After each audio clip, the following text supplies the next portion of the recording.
In later wars, the ones we usually see, people would use basic weapons like guns, cannons, fighter planes. So now let's rewind back to around the 1200s and see, without modern weapons, what they used to capture a city. To give an example for this period, let's go back to the year 1291. Outside the city of Acre in the Holy Land, the Mamluk army had prepared a weapon that meant they didn't even need to charge into battle.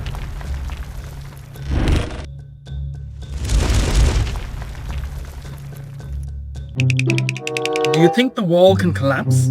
Probably not. It might not even hit us. Oh!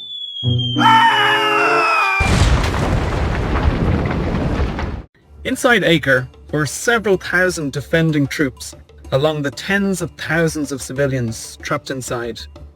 Outside were the Mamluk forces and hundreds of trebuchets lined up, ready to smash anything large. That's right, today we're talking about the trebuchet. From crude lever-based versions in China and the Middle East, it was gradually improved into the trebuchet, a giant machine capable of throwing stones hundreds of meters. The principle is actually easy to understand. It's based on leverage and counterweight. One heavy end drops down, the other end swings up and launches the projectile. Archimedes once said, "Give me a place to stand and a lever long enough, and I will move the earth." Got it yet? Each trebuchet is actually a very crude looking machine, but terrifyingly effective.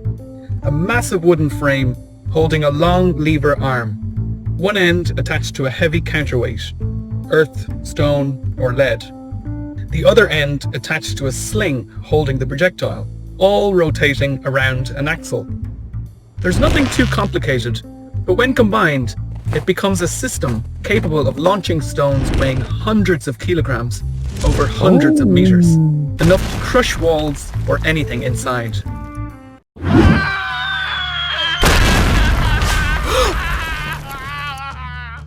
Oh!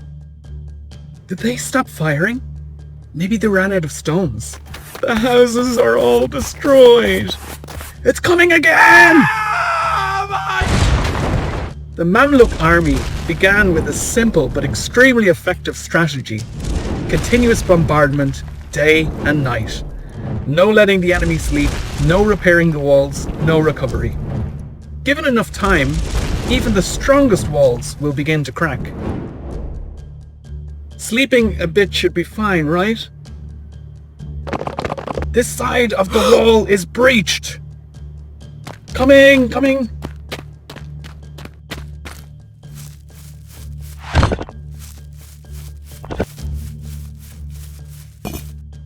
Can it be repaired? Yes, if they stop firing. Fire! It's on fire! What? When stones weren't enough, they started throwing fire. Containers filled with burning oil were launched into the city, turning entire neighborhoods into seas of flames. Standing in the city is in chaos, drowning in flames. Nowhere is completely safe. Do you think they only threw stones and fire into the city? No. There were even more horrifying things. Oh! Hey!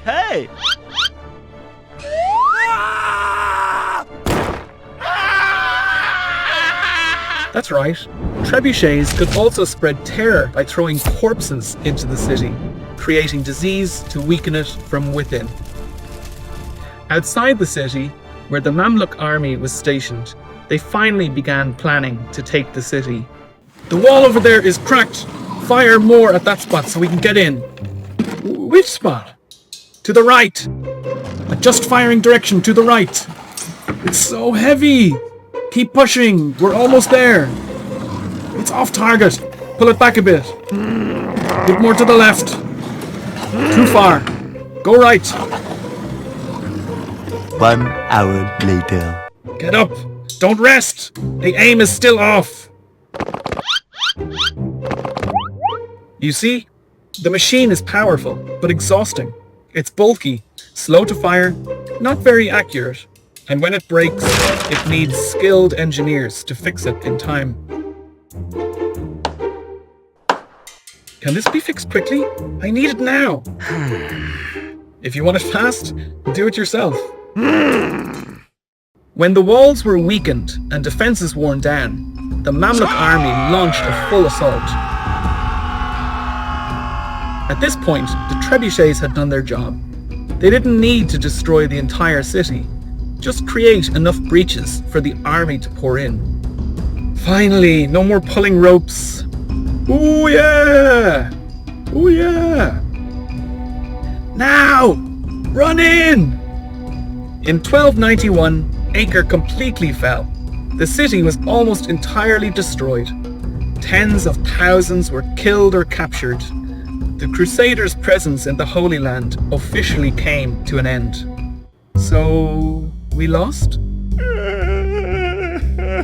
At least we don't have to run around dodging stones anymore. A few centuries later, when gunpowder and cannons appeared, trebuchets gradually disappeared from the battlefield. These giant wooden machines could no longer compete with the speed and power of firearms. The trebuchet proves a very simple point. You don't need advanced technology to destroy a city. You just need basic physics plus leverage, gravity, and a big enough pile of stones to turn theory into reality and make an entire city surrender.